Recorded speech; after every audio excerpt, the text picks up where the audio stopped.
Way back in 1925, the League of Nations held its second opium conference. The Egyptian delegate to that conference raised an issue already troubling certain countries as much as heroin and opiates. It was the cannabis issue, where, said Mr. Elgindi, cannabis made violent people more violent, an issue for our next episode, but furthermore, it made some insane. The early science back in the 1990s was already confirming that historical assertion. And hundreds of studies later, we have even more clarity on the impact of cannabis on psychosis.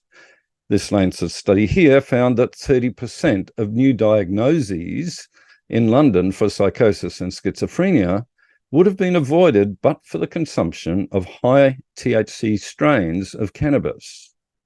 50% of new presentations in Amsterdam could also have been avoided.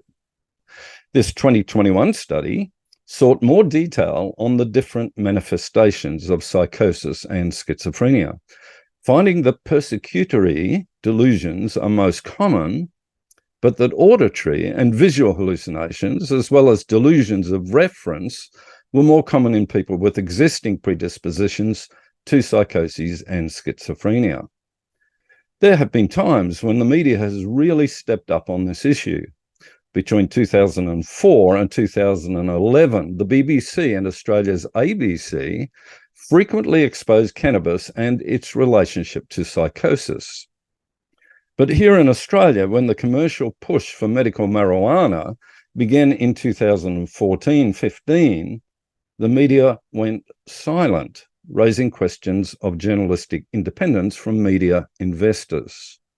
What is significant about this media publicity is that it held increased use of cannabis in check in both the UK and Australia, showing that media diligence can make a big difference in reducing drug use. Fortunately, one Australian outlet found its voice again in 2022 with this excellent report on 60 Minutes, which is worth the watch. Next episode, cannabis, violence, and homicide.